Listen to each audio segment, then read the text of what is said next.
So thank you so much, Adam. Elara, am I pronouncing Yes. that right? Thank you so Yes. much for joining me on my first podcast.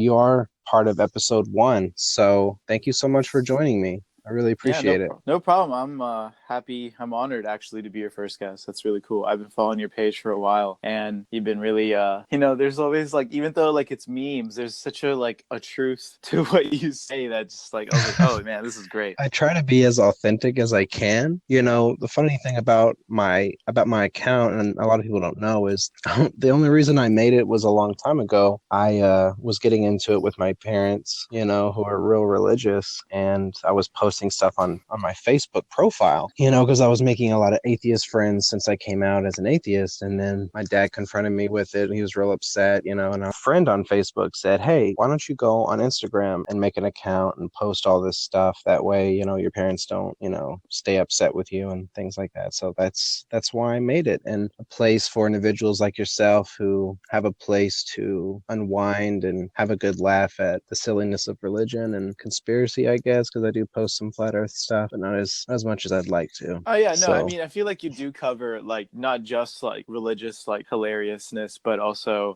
some of the anti-scientific hysteria that's been growing, in our it's growing. It's yeah, so it's it's crazy. so terrifying because Yeah. like I kind of understand where people are coming from. It's hard to find someone you can trust when you feel like trust is, non-existent. Hmm. But, and there's, of course, you want to question, everything. That's kind of where my name comes from. So I Yeah. question a lot of stuff, but I don't question things that are objective, truths. Like obviously gravity exists because we're not floating. Yeah.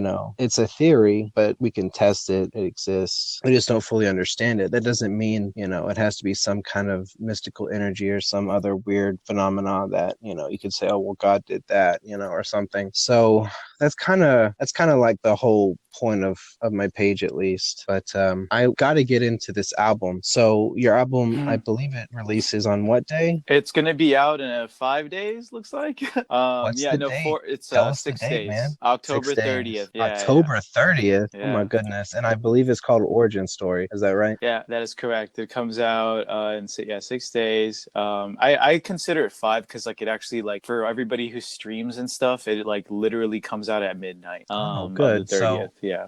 is it is it going to be available on like Spotify or is it just SoundCloud for now? No. All of my music is on Spotify, Apple Music, Tidal, and anywhere that people like listen to music basically online. Well, It should be I available there. I did listen to a few of the tracks, and I have to say, I do find your music interesting. I don't really know how I would label the genre, but I like it. I like it a lot. It seems like this is one of those albums that I was like, man, like just the cover. I'm like, this guy's crossing some boundaries. Like, you're definitely trying to get out there and like make yourself very original because I can't think of an artist that's has ever had an album cover like this unless they're like like a death metal band or something, and that's not that doesn't seem to be your genre. It's more like for I those that are love the listening. struggle. This is exact. You could not have done a better thing than what you just did just now because I really went out of my way to try to blend a lot of different things together. I mean, all of last year I put out music that was, it had a certain sound to it. Like one was like an EDM pop song, another Hmm. one was like a pop punk kind of thing, and then there was like an 80s revival kind of thing I was doing. There was a lot of different stuff, and then this for this record I really set out to be like, all right, I'm going to take everything I learned and all the stuff I really like to listen to, do my own thing with it instead of doing like basically impersonations of bands that I grew up listening to. So Right. it's great to hear you struggle with this genre because to be honest, I don't really even know how to answer that question because when I make stuff, I'm not sitting there thinking, all right, I'm going to make a rap song today. Like it's just kind of like, oh, I have an idea. Let me chase it down the rabbit hole. And then by the time it comes out the other end, it's like completely different than what I thought of in the first place. So that's kind of a little insight It's on that. very unique. And like I said, I really enjoyed several of the tracks. I don't remember them off the top of my head because it's through that private link you sent me. But Mm-hmm. I did listen to the intro and I listened to a few other songs. And I thought it was like I can't put my brain on what is this? Is it EDM? Is it future pop, or if that's even a thing. Maybe I just made up my own genre right there. You So know, I it's just a mix of things that I really, I like, and then a few things that I think I haven't heard before. There were some that, like you said, when you saw the album cover, it kind of reminded you of like what a metal band, because it's so like dark, and it I'm is. using like anti-religious imagery You are, yeah. in my music and my art, because this is kind of like it's telling a story. There's a comic book counterpart to this, and in that story, you'll see a lot of like religious figures throughout like our history and different canons and pantheons that I've used to create a new narrative, and that's kind of what the inspiration was. And I grew up as a big fan of like Marilyn Manson, David Bowie, Alice Cooper, and these are all guys who were primarily in like rock music, but they invoked also anti-religious imagery, or just like Yeah. really out there kind of stuff, and that's kind of where I take my cues from. And I hate to say this, but I didn't like I don't know much about David Bowie.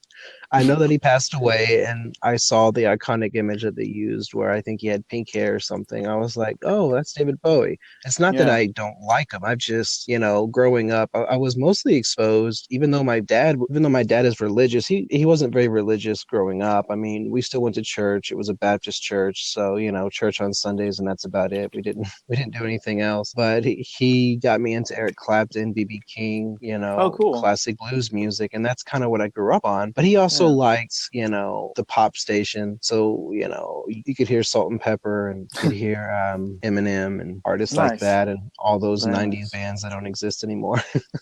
So I definitely want to know what made you seek out like the direction towards music in terms of like a career? What drew you to that? Do you mean like in terms of like the direction I'm going with the music now, or just in general, just doing Just music? in general, like Okay. for me, I like music. I sing in the shower. I sing in the car when no one's around. I do that. I'm not Hmm. gonna win American Idol, but I still love to sing. But Hmm. I know I'm not gonna get on a stage of 10, 50, 100,000 people or whatever and Yeah. sing my heart out because that's just not my passion. So what drove you to It's fun. this It's funny direction? you mentioned. I'm actually an American Idol reject of last season. Are you really? Oh Yeah, my goodness. I went out for both A Voice and American Idol, and they both were like, they didn't really say anything other than like, next, like next. Oh man. Next. We're Yeah. gonna see who the next person comes in. Yeah. I mean, it was such a weird process, but no. As far to answer your question, I think I just got started because I was always into art growing up. I really like drawing, and that's kind of like the introduction I had to like this side of making things. I never once considered I'd have a career as an actor, as a painter, or a musician. It was just something I kind of like was like, oh, this is cool. I like drawing. Let me do that. I like painting. Let me do that. Oh, now I'm in an acting class. Let me do that. And then my friend turned me on to like rock and metal music in like middle school, because unlike other people, especially here in the States, I didn't really grow up with a good tradition of like parents giving me records or music. My dad, I think the only music my dad listened to was like that Titanic song from Celine Dion, and I hate that song now as a I hate result. that song. I Yeah, hate that song so thank much. It is yeah, so cliche. yeah, Oh my it's so God. it's so not me. But that was kind of the only music we had in the house. I mean, my parents being very religious and stuff. There was some Indian music and some Arabic music that I heard growing up, but I didn't really get things like AC/DC, or like, even though my mom grew up here in the States, during the 60s and 70s, I didn't get Led Zeppelin or any of that. I just got like a few tidbits of pop music. So as I started to rediscover American and Western music on my own, I was like, oh man, it would be so cool to play guitar. So then my uncle gave me one, and then I just started noodling it from there. I don't know when I actually Okay. started to want to be a musician as a career. I think it just kind of like I kept doing it for so long. I was like, fuck, I don't have any other skills. I need to get a job of some sort. And so I get like day jobs and stuff. But it'd be like great if I could make a living out of this because I don't have a degree. Yeah. So when you say that your parents are religious, so even though they weren't Christian, I'm assuming Yeah. they were still conservative in a lot of ways because Yeah. they wouldn't let you have certain music, or maybe would not watch certain things, or dress a certain way, or have your hair a certain way. Man, all of that, absolutely. So my both of my parents are Muslim, and I mean, Okay. our whole community is too. The whole family is. everybody's, in the Islamic community, and particularly South Asian kind of like tradition of that. So, yeah, they were very conservative. And I was too for a long time. And my family voted for Bush the very first time. The only reason they switched over to Democrats because he started bombing our countries. A little And awkward at it gets a little awkward at that point, right? It's like, yeah, it's well, like, hey, I don't know if I'm going to be, re-electing you now because you kind of came to I my don't know. house uninvited. I don't want to be a dick, but I Yeah. kind of feel like because you're bombing my homeland, Yeah. maybe I should go and look at this guy and see what But on but he's all about. on paper they have the same values. Like conservative Christians and Republicans have the same They values really do. Yeah. as Muslims do. They're both Mhm. anti-LBGT out the gate. Very patriarchal society.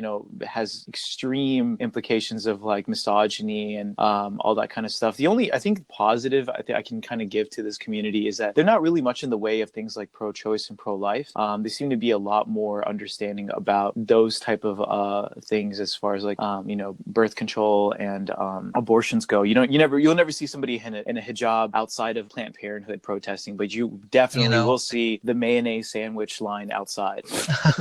it's funny that you bring that up because in Judaism, they're kind of okay with abortion to a certain Yeah, degree. Like, yeah. you don't see Jewish people doing the same thing either because Unless your name is Ben Shapiro, and then you're just the wild card at that. that guy, I Yeah. know, he's Jewish. He's such a hardcore conservative, and it's only Yeah. been recently that conservatives even like Jewish people because Nixon, who was a hardcore conservative, I think. Yeah. Yeah. I hope I'm getting that right. Let me do a quick search. I don't want to piss That's off my great. I love audience. your fact checking yourself on air. That's great. I love that. That's I so good. have to know. I Yeah. have to know because they're gonna be like, "Whoa, wait a second, you just got something wrong." Okay, yeah, he was in fact a Republican. So he was in multiple meetings and he was recorded saying, those goddamn Jews, they're the ones bringing in the pot and stuff. And I'm thinking, whoa, you don't learn this in school. They don't. Yeah, They of course not. completely like Yeah. gloss over 85% of your presidents were kind of racist and bigoted and hated anyone who didn't look like them. And I was like, Yeah. you don't learn that, which I guess in some ways is kind of okay because maybe you're shielding your students from the harshnesses of reality at that But point. is that a good thing though? I feel like it's so disheartening to be like feel like you lived like your whole life and people were lying to you the entire time. That's how I felt like a lot about like this religious stuff. I was like, man, I just feel lied to. I wish people had told me the truth for, you know? You know, Um that's how it was for me yeah. when it took me a while to deconvert. I actually Mm, talk about this in the book that at some point I will finish. I've been working on since 2015. I need to finish this book. And my first chapter is really about me, coming out of Christianity. And believe it or not, a lot of people don't know this who follow me, is that I actually went to a mosque on Friday, and I was interested. A buddy of mine went with me, and I was like, Christianity doesn't make sense. Maybe Islam will make sense. So yeah. I actually went there on a Friday, which is when they cook for everyone, at least to the one I went to. Yeah. And I got to sit with one of I honestly don't know what they're called. Like for Christianity, it's like, a youth pastor. It's someone who's not in charge of, the church, but they're like kind of like, I guess you could say like a teacher. And we sat under a tree and ate oranges while they were cooking goat. It was a cool experience. Yeah. The women were segregated, of course. But then, I obviously didn't become a Muslim, but it's interesting how, and you realize you've been lied to. Yeah. The thing that really frustrates me the most, and a lot of people don't understand, is that there's a reason why most atheists are so angry, is because you're probably meeting an atheist that is probably just become an Yeah. atheist, So they're or they just haven't let go. fresh out of the Yeah. delusion bin there. Yeah, for sure. And you're Yeah. angry, just like you said, because it's like everyone's lied to you. But to them, it's not a lie because they believe the lie, Yeah, they're you in know? still in the matrix. They don't know Yeah, something's up there. No, that's very exactly. an astute observation. Yeah, for sure. I don't know now. I wouldn't label myself like angry, although like my music is and my art is like very antagonistic. At this point I feel Hmm. just like, It kind of is, yeah, yeah. I noticed that in the lyrics. I was yeah. like, whoa, this is awesome, but man, this is on a whole nother level right Yeah, I here, think I'm just kind of for out here sure. playing like na na na boo boo with these guys. Like, hey, I'm gonna say this stuff, and I'm gonna see what you're gonna do about it. Because there's a song on the alcohol, and in that one, I am being, I'm challenging them, basically to come after me, Yeah. and I'll tell you the reason why. It's because so I put this thing called an adhan in the song. It's an Islamic call to prayer. It's like a holy thing, very sacred, sacrilegious if you do what I did with it. And what I did was like I made it into, Oh, wow. yeah, you could hear it in the first 30 seconds, and it's throughout the song as well. And so I took an audio sample of it being played at Mucka, and then I put it through my guitar effects board. I did a lot of different things with it. I tried to make it musical. I didn't just go out there and copy and paste it. I did something with it that I was like, oh wow, this is actually cool. It adds to the song, but also I'm Yeah. challenging you, because now if you're going to say you're a religion of peace, then that means you have to lay off of me and, totally recognize my freedom of speech. But if you do harm me, it's going to serve as an example that you're, a hypocrite. You can't call yourself a religion of peace and then turn around and murder and kill people just because they don't agree with you. That's very powerful. I kind of have an idea. It's one thing if you're born here and you're Muslim or Jewish or Christian. Obviously Christian, they feel they're so persecuted. But if you're a Muslim, I feel like if you're coming over here for the first time, and you become a citizen, but you're from, a country that's predominantly Muslim, I feel like it is more difficult. Do you think it's more difficult for them to assimilate into the idea that, oh, okay, in America they do have this thing called free speech, which I know for a fact does not exist in every Muslim majority country. Iran has no free Yeah. speech. Saudi Arabia, zero. Indonesia, It's it's getting it's a very better, gray but it's area. still not like at like a human rights like standard. They're Yeah. yeah, for sure. I mean, Turkey is a little bit better about these sort of things there because they've kind of had a good history of trying to get to more of like a secular kind of place. Yeah. Government. And Yeah, so yeah. and then even places like Lebanon, it may not be on paper in their laws and stuff, but if you go there and you talk to people from there, it's definitely a little bit more open-minded and stuff as far as that goes. But I guess as the assimilation goes, because I was born in Webster, Texas, actually, Oh, and my okay. mom grew up in like Chicago, and my grandfather on my mom's side is the one that moved to this country, when he was young with like a young family. And the way my grandfather kind of went away about it, and unfortunately for a lot of people that come here, is that they just, and this is probably just out of survival, is because they go and find out their own. They've come and find their own people because they're in this new world. America is not a Yeah, homogenous society. Places like Pakistan and yeah, India and even Japan, you'll just see the same race of people, and they live very similar cultural lives. Whereas in America, you have so many different people of so many different backgrounds that you seem very alien. So you go and find people that are like you, that share your values, that eat the same food as you, and all that kind of stuff. And that's how these communities get yeah. started. No, that's definitely how it It's not is. out of Exactly, fear of assimilating or losing your own identity. It's just more of like, man, I don't even know where to start. Like, just imagine you moving to a different city. it's a little Yeah. uncomfortable. Just being an American and moving to a city and meeting new Imagine people going to a different because country. you're already Yeah. busy. So that's kind of what I that actually is. spent actually spent 2 months in Malaysia, which was real Oh, cool. interesting, and it was definitely like an experience.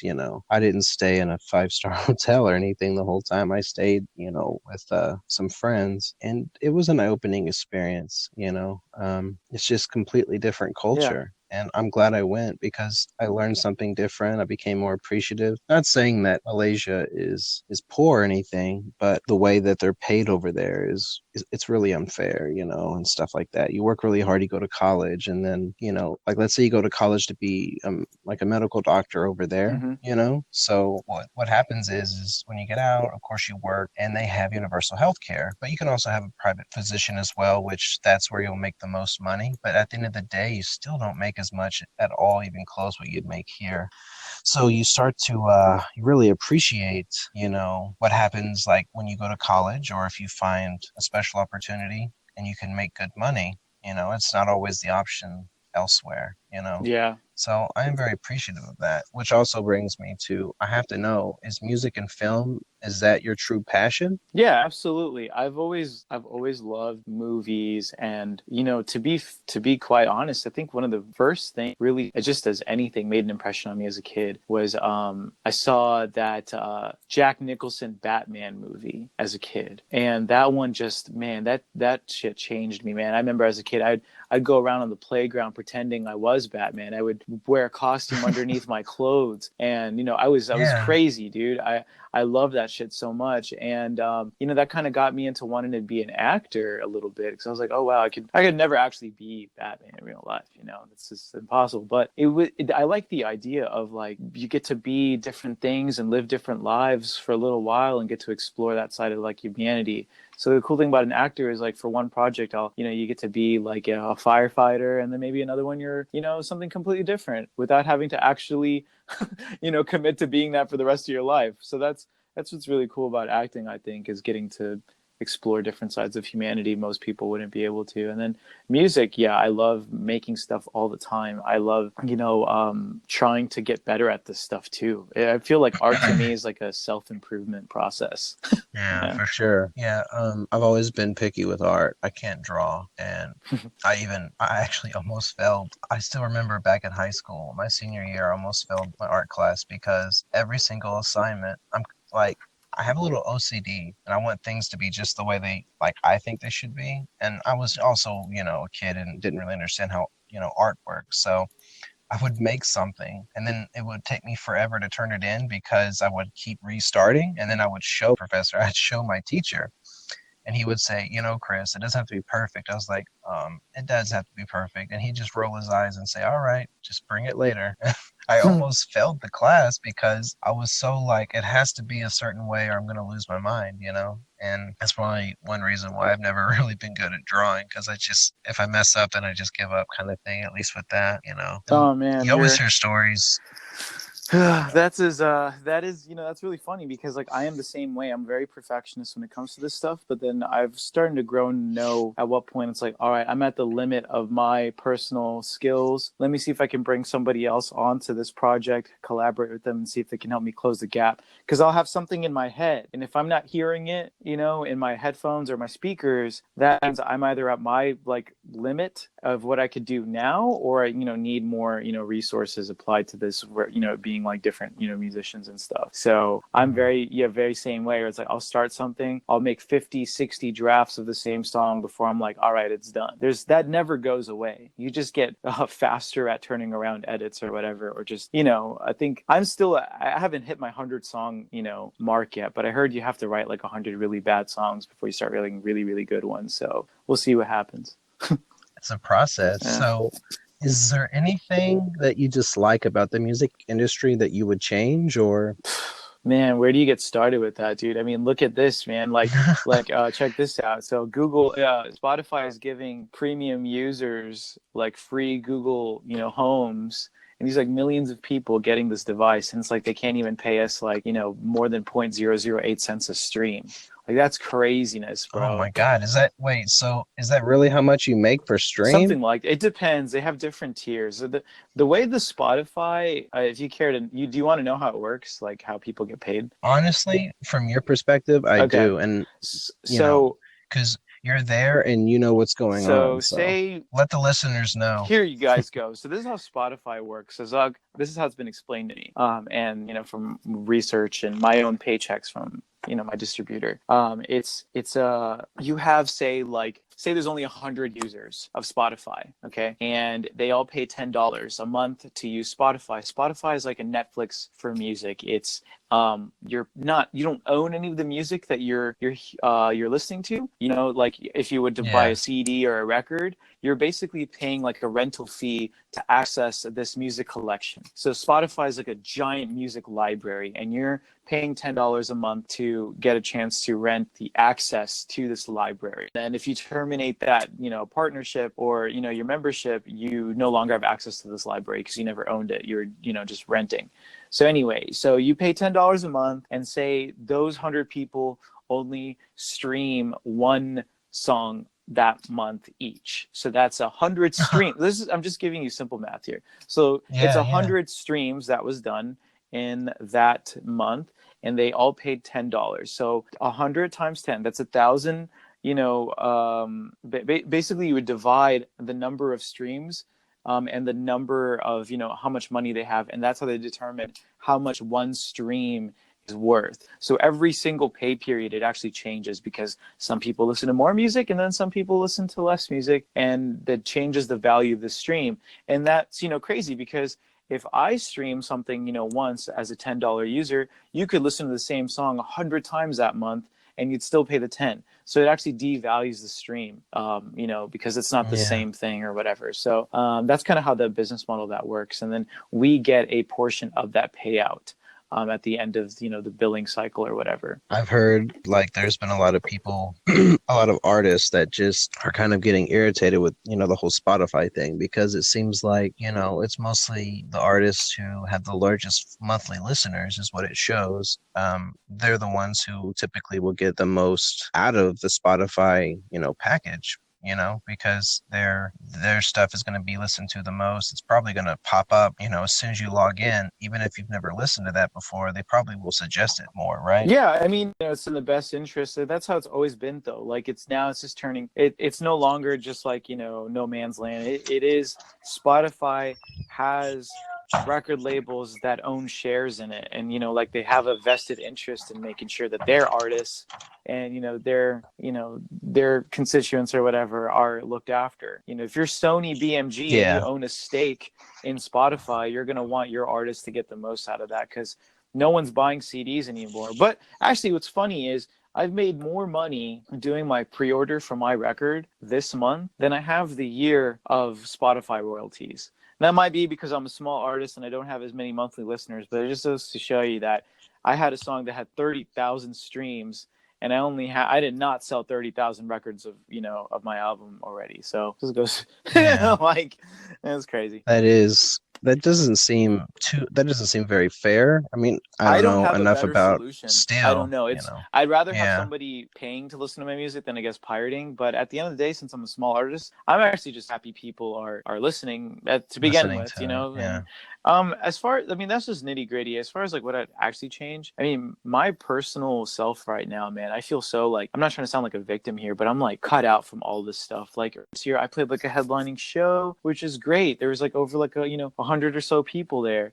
And then, fast forward to me trying to get an album release party for 2.5 months, every single venue in Houston, just as from like a local level, didn't even respond, and then they ended up booking acts that only brought out like 5-10 people. Man, I reached out to PR agencies, and when they heard the record and saw what I had to do or this time around, they were not interested.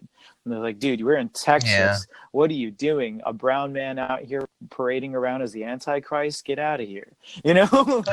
Like this is. It seems like maybe you belong California or New York, mister. Yeah, I mean, That's where the devil lives. yeah, for sure. I just think it's, a matter of time before I find the audience that this is right for. I know that they're out there somewhere.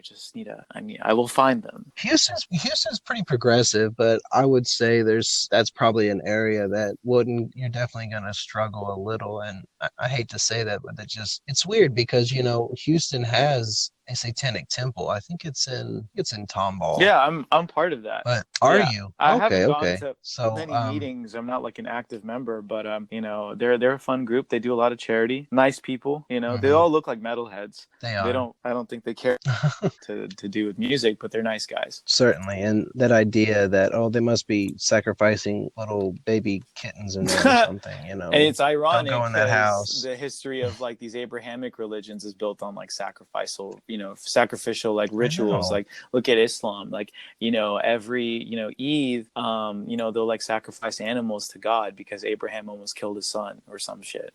and things Yeah. like that, and Christianity happened too, and Judaism too. So it's just funny that they could like are like looking at the Satanists like, oh man, they must be sacrificing animals. It's like, dude, you don't even know the history of your own religion here, buddy. Like this was like, look at what is Jesus Christ? It's a giant sacrifice soap opera. Like It's a sacrifice.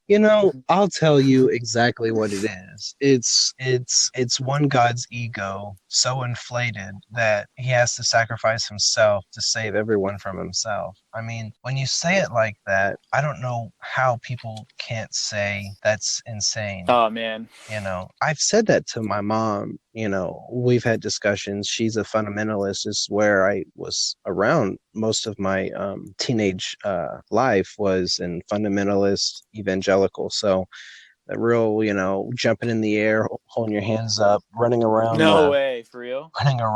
yes. Oh, it's so weird. Did It's you so did you weird. ever And do that stuff? Did you like speak in tongues when you were a kid? no, No, my mom did, yeah, but it's not a real yeah, thing from a medical yeah, standpoint. And I'd put my hands in the air. yeah. I still felt like, I don't know, this just doesn't feel right. And it's funny because even though I was a fundamentalist and I was all about God and always thinking that he was helping me find stuff I lost, I never disliked gay people. I guess it's because I went to high school in a small town where there wasn't very many gay people, maybe, and that might be it. I don't know. I never like thought they were gross or anything like that, like what you see today.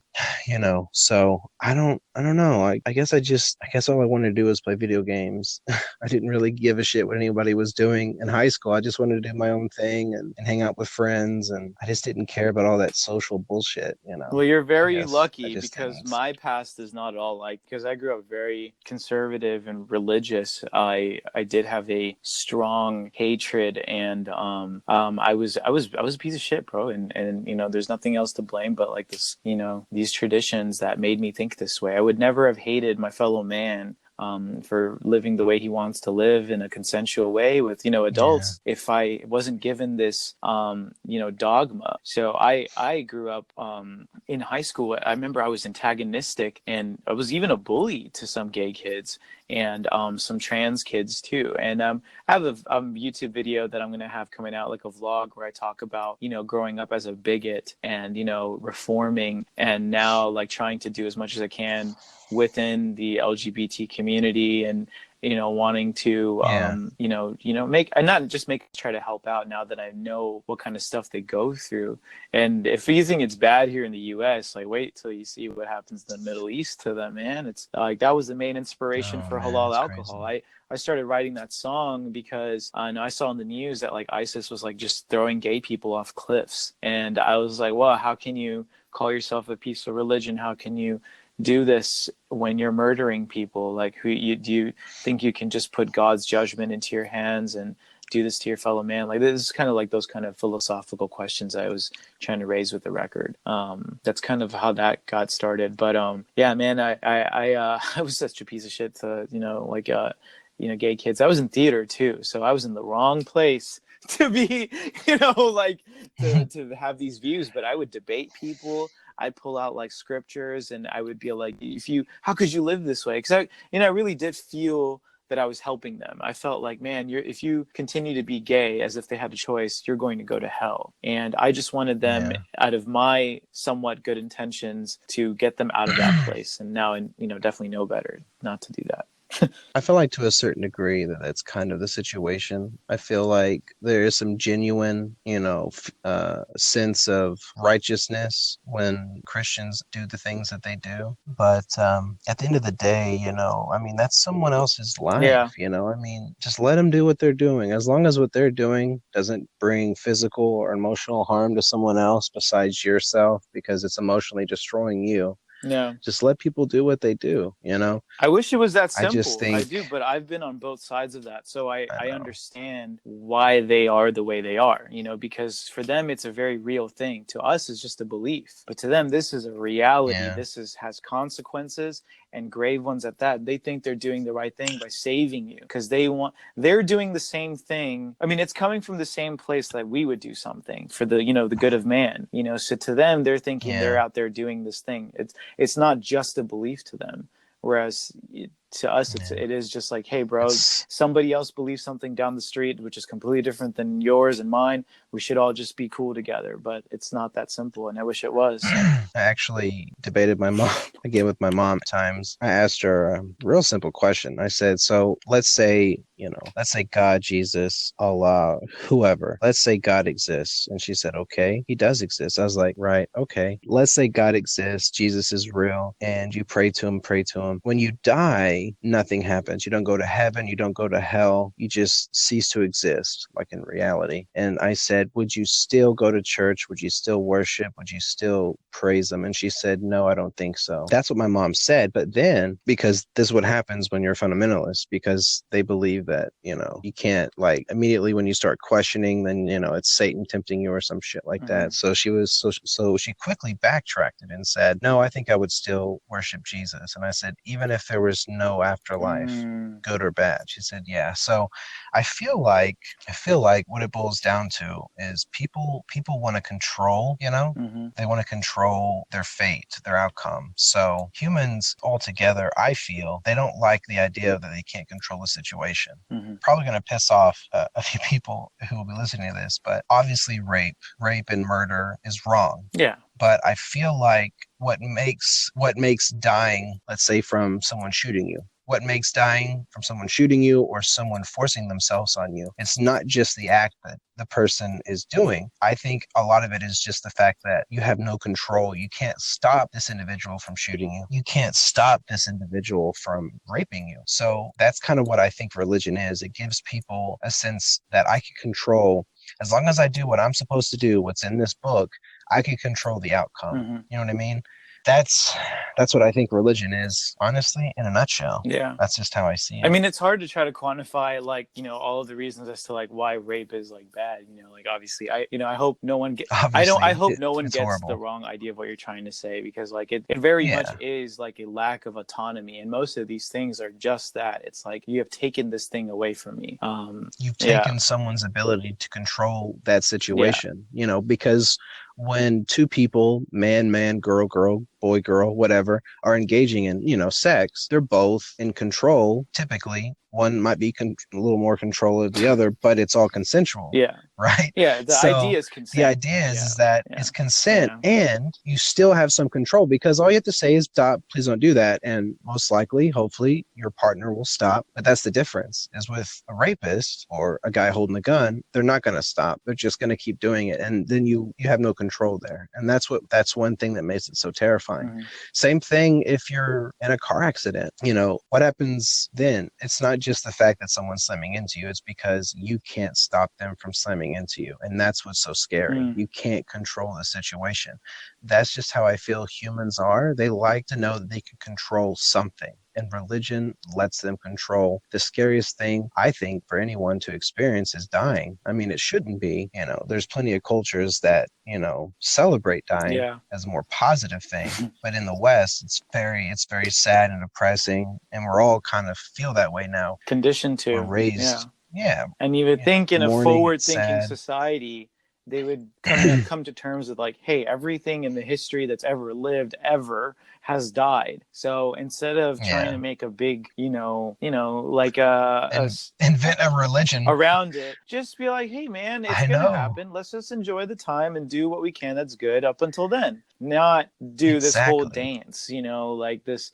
Look, I Yeah. think funerals are hilarious, and my last will and testament, I wrote it as it's a complete troll.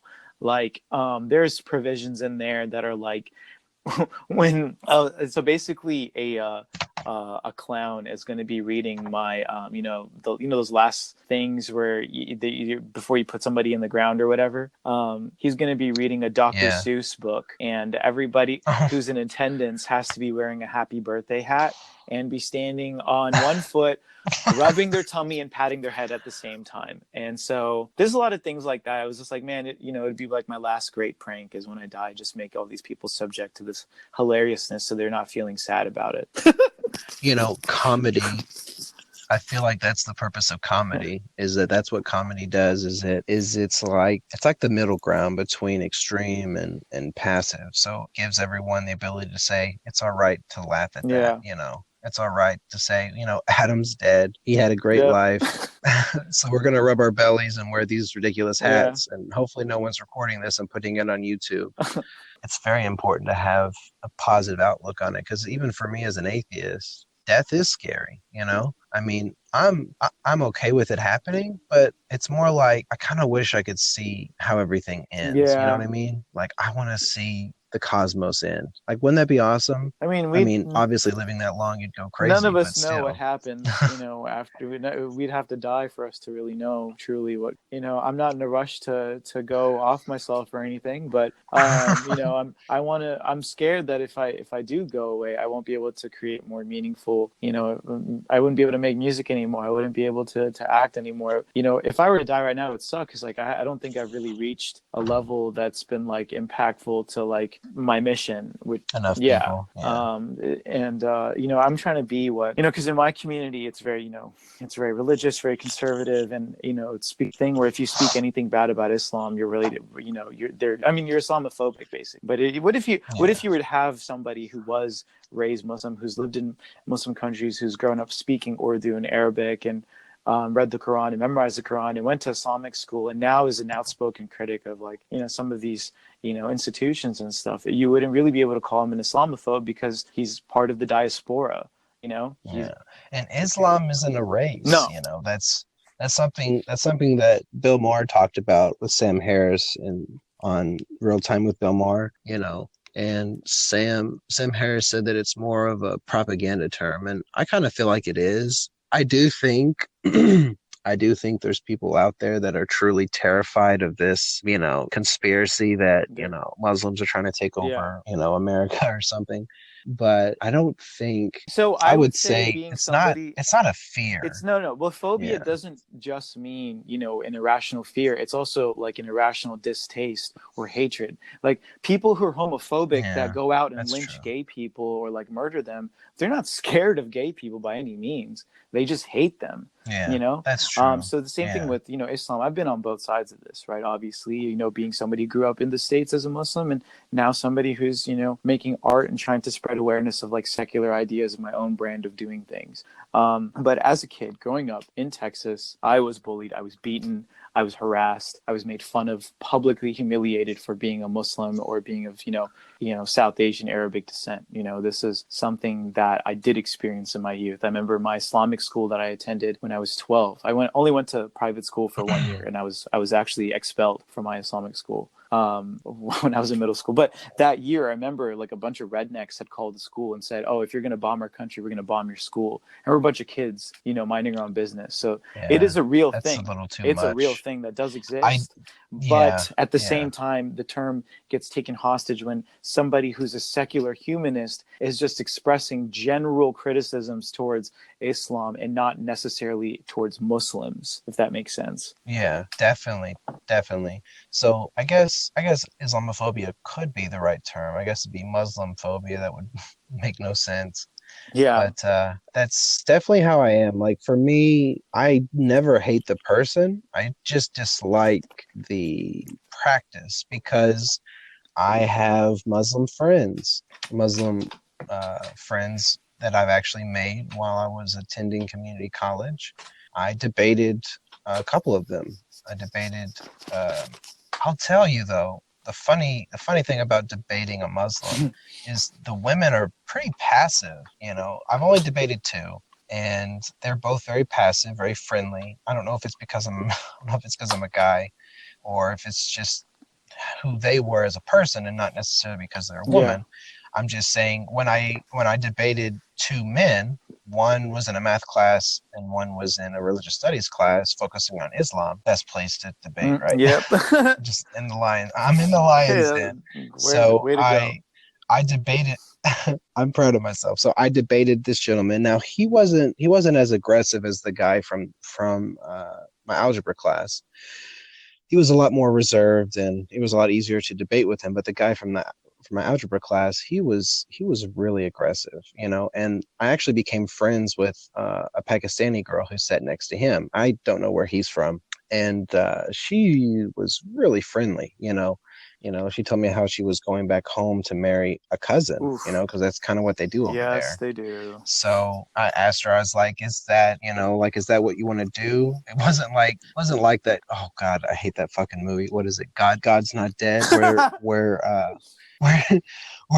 that perfectly, glittering smiled white girl goes up and she goes, I wish you'd have to wear that. You're so Oh my pretty. God, yeah. Oh, that was so I can't. cringe, Those man. that entire So faith-based film industry is cringe, bro.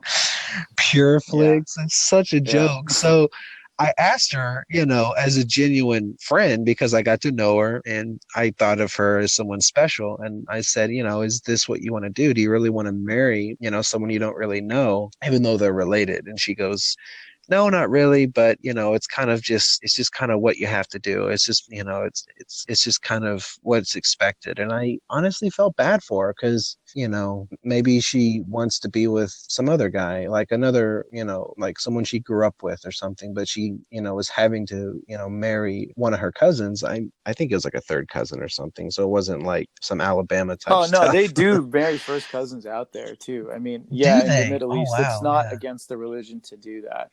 It's not common Yeah. in my family, I don't think. No one in our families married their first cousins. I think at most it was like second or third. But and you describe a Yeah. very real phenomenon that I see often, and it's really weird because like I grew up with these dudes. They all came up, all, been messing around and acting stupid and all that kind of stuff, but they still have some sort of like religious and like familial and cultural obligation and responsibility. So once they reach a certain age after they graduate college and they get a job, they'll just go marry the first person their parents set them up with, and then they become their parents, and the cycle becomes all over again. That's And it's so so weird, sad. but not weird in It's like a, sad. a rude way. It's very It's different. sad It's like, because they probably yeah, fell in love with somebody else outside of that, but they could never bring them home to their parents because they never accept them because they weren't Pakistani, they weren't Muslim, they weren't this or that or the other. And so it's like, wow, you're just going to spend the rest of your life, now pleasing your parents because of this. What about you? Do you not care about yourself? It's like, oh, well, it's the community. that's how I felt about Yeah, it's her. crazy. That's how I felt about my friend, she was a sweet girl and I enjoyed talking to her and I was like, you feel bad Yeah, and it's not like oh, I'm better than you feel bad. It's more like you honestly have empathy. You're like, yeah. damn, I can't I just wish believe they would like this find is happiness. It's 21st not century. anything else. It's nothing malicious. It's just like I would just wish Yeah. you could be Yeah, for happy. sure. You know? Yeah, definitely, definitely.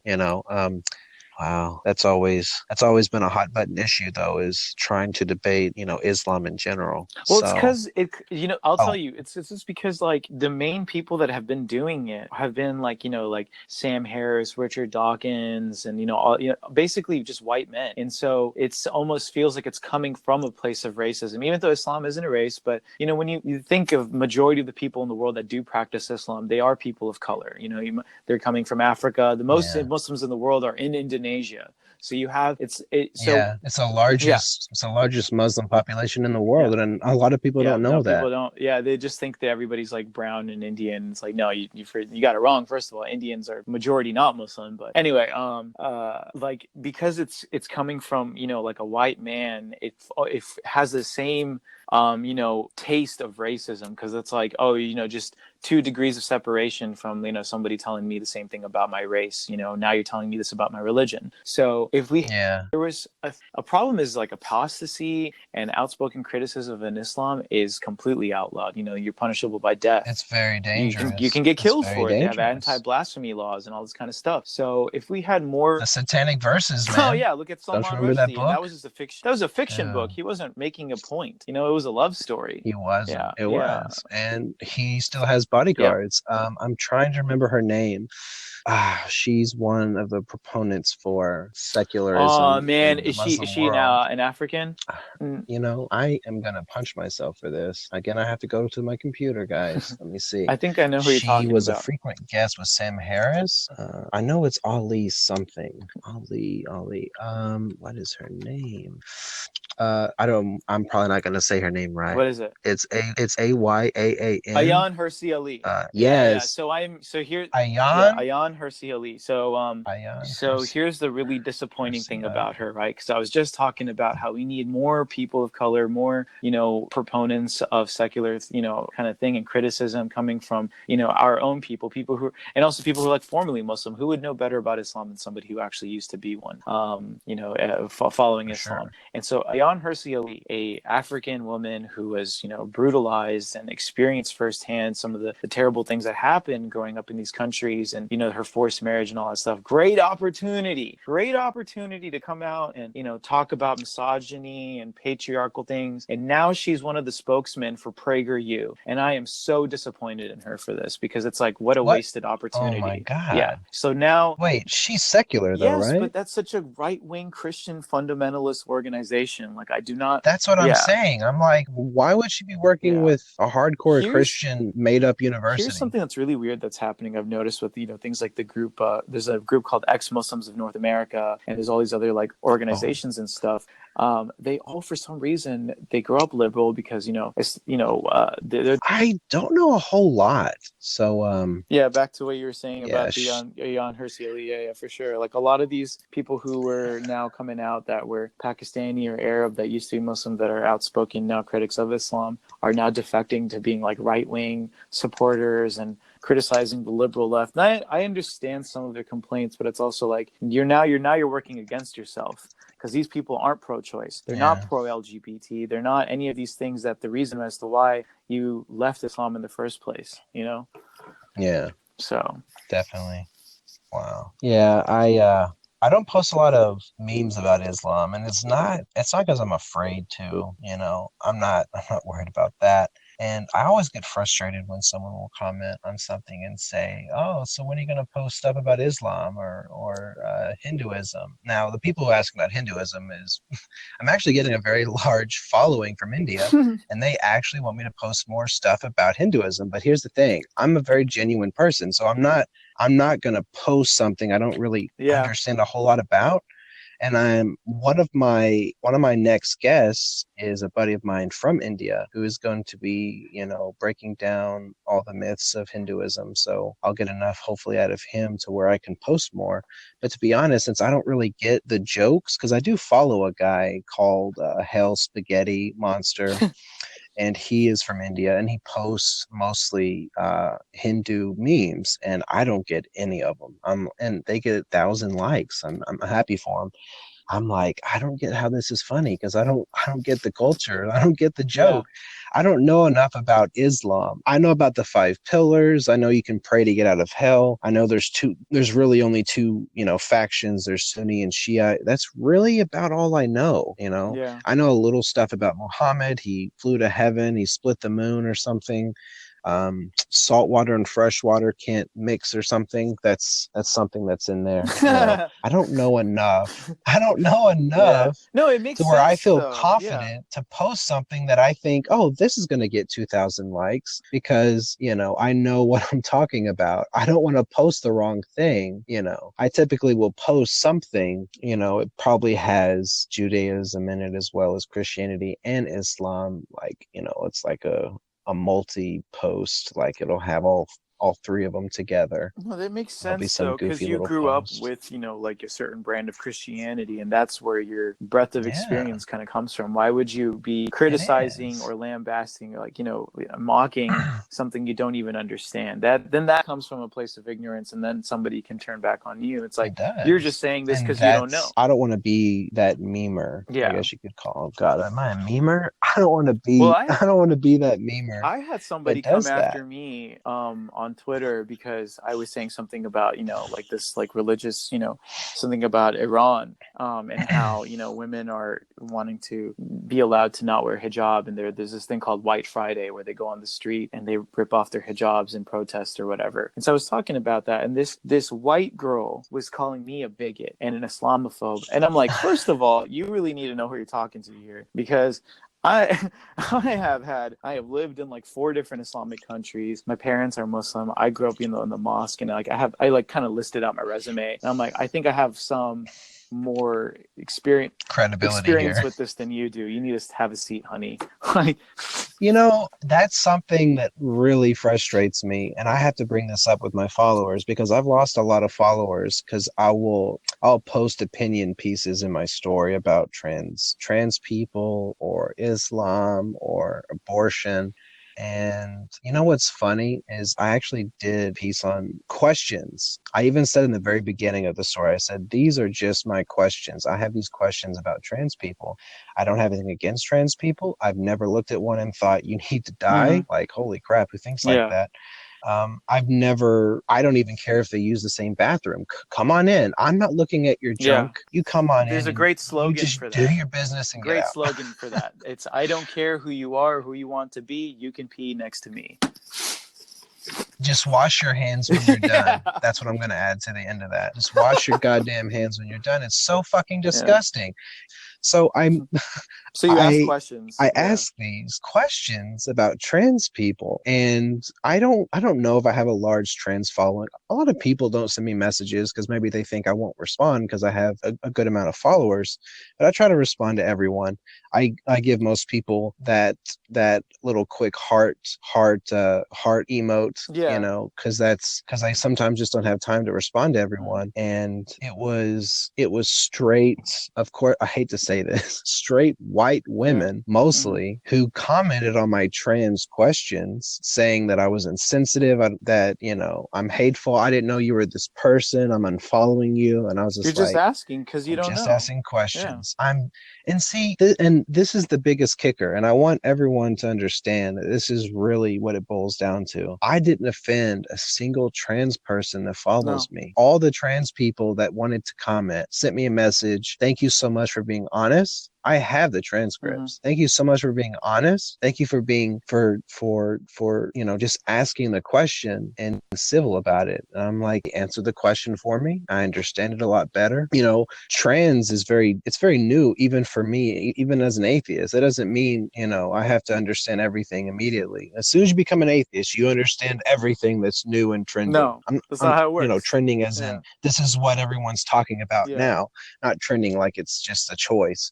So, I firmly believe that it's all something, it's something natural that's occurring, somewhere in the brain. I don't know enough because I'm not an expert, so I'm not gonna act like I am. And So it's that very should say frustrating. something about you. That's like it's a positive thing. It's like, hey, I don't know, so I'm asking questions, and even though I've asked questions, I'm not out here making any kind of statements. I'm just it. That's I think at the end No, of the I didn't make any I think at the end of assumptions. the day, most hopefully, if they're listening to this now, and they're not angry by now, I think anybody, any minority, any disenfranchised person who would hear that would feel good about that, because you're not out here making claims or anything, and at Yeah, the end and of the day, you're not going to be yeah, voting exactly. against their civil liberties and human rights, whereas Oh, hell no. other people are actively campaigning to do that. So if anybody on the left, or Hmm. anybody who's out here who's like, hey, you're such a bigot for asking questions and stuff, it's like, hey, at the end of the day, I'm not even your enemy here. We need to focus on what's important and who's actually actively campaigning against our best interests here. And that's a very real reality for trans people. They're being murdered in like record numbers now publicly, and then so many people are have negative things to say about them. I can't begin to imagine how must it be to be a trans person in America right now. It's I have a friend, I haven't seen her in a while. We met in the modeling scene. She's killing it though. She's walked New York fashion runway, she's been in like a vodka commercial, and she's a black trans woman, and she's breaking boundaries. And I see all of the stories and things she shares and struggles and stuff. It's super hard, man. And that's my Yeah. only real I can't experience with that. imagine how someone feels that Yeah, way. Yeah, for sure. yeah, it's crazy. I feel like I had to bring that up because of what you said you experienced with that person who happened to be a white Yeah. person. I don't know where that comes from. Like this idea that you feel like you have to come like run to the defense of someone who's not being Mm. attacked. You know what I Yeah, mean? it's like a It's more performative like, type of thing to show everybody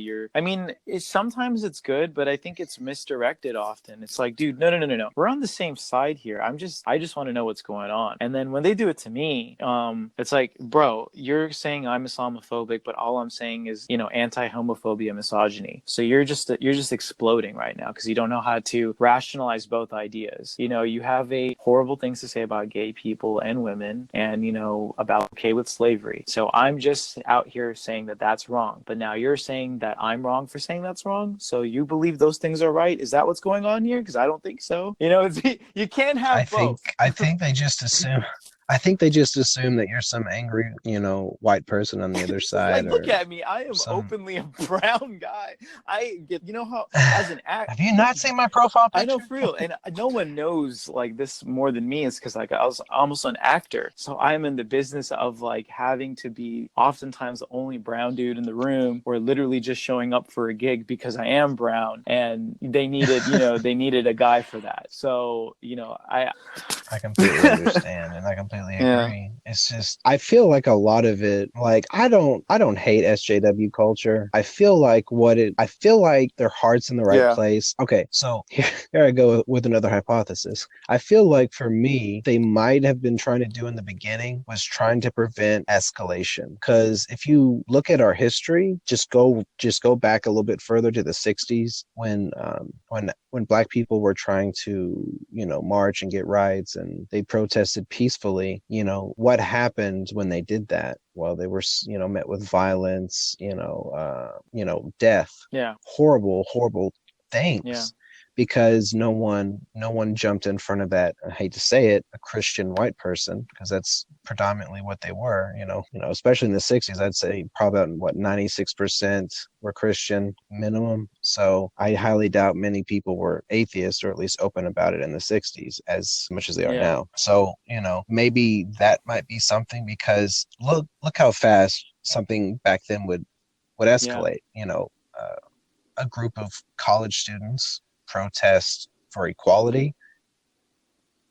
They march around, a street. I don't know.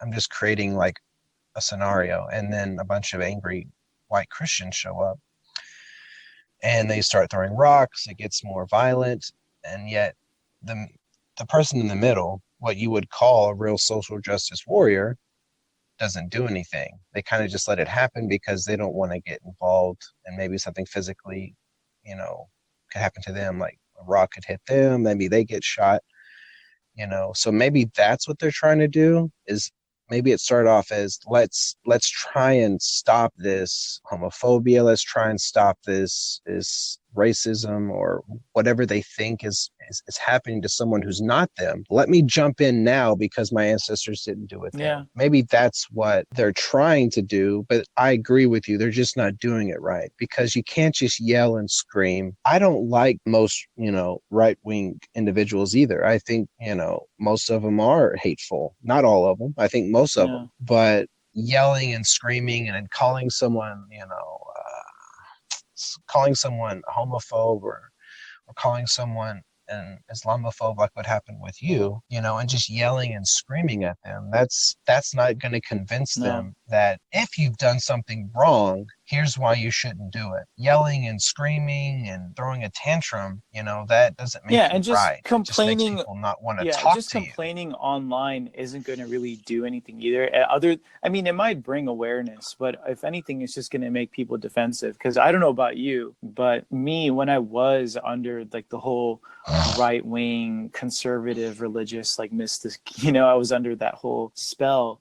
If I saw somebody online telling me how bad what I believed was, I just got defensive. I didn't learn anything from it. If they were just yelling at me, Exactly. what really got me to Mm-hmm. change my perspective from being a bigot to being more of an accepting individual was when I understood what was going on. And that was human connection. When I started getting into more music and modeling, I started making friends that were gay, that were trans, that were bi, That weren't that were, you. because like I was forced to be in close quarters with them, and as my superstitions and my hate started to erode away because I started to see the humanity in the other person. But if I Yeah. just walked into that room and they outright just started yelling at me and just saying all these things, I might not have ever learned anything, and we would not be having this conversation right now. So Yeah, I feel like that plays a huge role in the atheist community yeah, too, because, it gets to the point where you have to be the voice of reason. When I was, coming into atheism, course, like I mentioned earlier, and so did you, how we're, angry. So we turn to channels like on YouTube, like The Amazing Oh Atheist, God. The Cult of Dusty Smith. Yeah. I turn to those people. I think her name's Jacqueline something. Ew. She's turned to them. Now, I don't think she's as bad as them. I'm not saying it, because of anything. I just, from all the videos I saw of her, and especially with The Amazing Atheist guy, I think his name is TJ. I don't think he's really that angry of a He's probably just person. I doing it think as a it's like a shtick now. character, Yeah. like Alex Jones, it's all just a character. So for me and a lot of new atheists, we turn to people like him though, and they don't realize that when they put out that angry content, that we kind of reflect that onto other people. So I was like that a lot. Mhm. I, aggressively debated family members and friends and people on the internet because I thought, well, that's what I should do, yell it at them. And that approach just doesn't work. I'm not that person anymore. So typically, if a Christian comes on my page and they say something hateful, I do kind of get a little upset when, I have dozens of followers commenting and attacking that one, that You're so stupid. that one Christian. Well, I Yeah. mean, now don't get me wrong. I love that they're doing it. Yeah. It's kind of like, I have all these people that are just, without me even saying anything, just come to my defense. It's kind of cool. I'm not gonna Yeah. lie. I appreciate the Yeah. love, but I'm like, yeah, I don't think that's helping us either. Yeah. It's kind of like we're just as bad as them. It's like you say these Christians are What are hateful, you and doing? I do believe Yeah. most of them are, but what are we Yeah. doing? So I feel like we do need to move into a different direction because, at the end of the day, I think people just want to, live their life and they want to get through life. They don't, I feel like a lot of it just boils down to pressure, from family. I should act this way. I'm expected to act this way. So I'm going to act this way instead of just, I'm going to let people be who they are and just let it go. I don't care, about what, flat earthers. I don't care if you're anti-vax. I honestly don't, like, because at the end of the day, it's just like Neil deGrasse Tyson said, we live in a country where you have the freedom to believe what you want, but that doesn't make what you believe true. Yeah. So letting a flat earther believe what he wants, it's not hurting Although me. an It's just anti-vaxxer believe might what be you want. harmful to our society because of like the whole herding, That's the whole true. herd Yeah. immunity thing kind of thing. That's kind of an issue. But as far as like, I've had debates with flat earthers at the workplace, unfortunately, and I'm like, man, where am I? First of all, I need to reevaluate my employment right now, but also just like, um, just kind of like at the end of the day, I just straight up told him, I was like, all right, well, we've kind of reached the apex of where we can debate about this, because I'll be honest with you, I am not a scientist, I'm not a geologist, I'm not an astrophysicist. I can't explain to you why these things are true or not, but I have it on very good authority that some very, very, very intelligent people from multiple different disciplines and peer-reviewed studies have been able to figure out these facts. But if you still aren't convinced, I hope you're able to do something productive with that information and it doesn't ruin your fucking life, because it's going to be a hard They road sell ahead. t-shirts. It's going to be a hard. It's going to be a very hard road. Yeah. And according to them, it's a flat road and it's always going to be flat. So I do my best to avoid confrontation. A lot of people will send me messages like, hey, do you want to, like, I tagged you on this, post. It's like a Christian page or something. And a lot of people don't know this. I guess nobody knows this unless those who have asked, but I've never gone on to a single Christian page and attacked anyone. Yeah. Not once. The only page I ever went to since I've had my Instagram account was that Joshua Feuerstein guy. Ooh. I loathe Yeah. him. Now, I didn't technically mock him for being a Christian. I went on to a picture of him and his wife, and I was like, "Oh, so this is who you kidnapped," or something like that. Yeah. I didn't bring up religion because I don't like it when they report my stuff, and I'm not gonna do that to them. Yeah. I'm not gonna be that person, and that was back when I first started. I didn't say those things. It's just I feel like that's their page. Let them do them. Yeah. But I always find it weird. It's like, why are you coming on my page and attacking my page? It's like, that's like me going to a sports team page that I hate because their team is my rival's team. And I'm just, fuck you guys. You guys are pieces of shit. Why are you doing Yeah. that? Like It's like, you're taking extra steps out of your To day incite. to try and run someone else's day and act so combative about it. But It's that's just like, inciting, I get that's it. just for sure. But Adam, it has been an awesome pleasure talking with you Dude, today. Thank you so much for joining me on my first podcast, dude. It was absolutely. Yeah, awesome. I had a great time. definitely. I hope we can do this again. It was fun. I like doing this sort of stuff. And, I've, I would love to have you yeah, it again. was great. Definitely. So, for everyone listening, this is the first episode. I'm with Adam Elara, and his album comes out Uh, October yeah. 30th, and it's called Origin Story. Thank you so much for that plug. I'm glad you did it. Yes, and you guys can find it on Spotify, iTunes, Google, probably Amazon, Yeah, right? and if you're in Houston, It'll be on if you're on Amazon. Houston, you can come November 2nd. I'm having a album release party as well as a kind of a going away party. I'm moving from Houston to Austin, and it'll be my Oh final man, show in we're Houston gonna for a miss you, while. man. Yeah, come out if All if you want. right.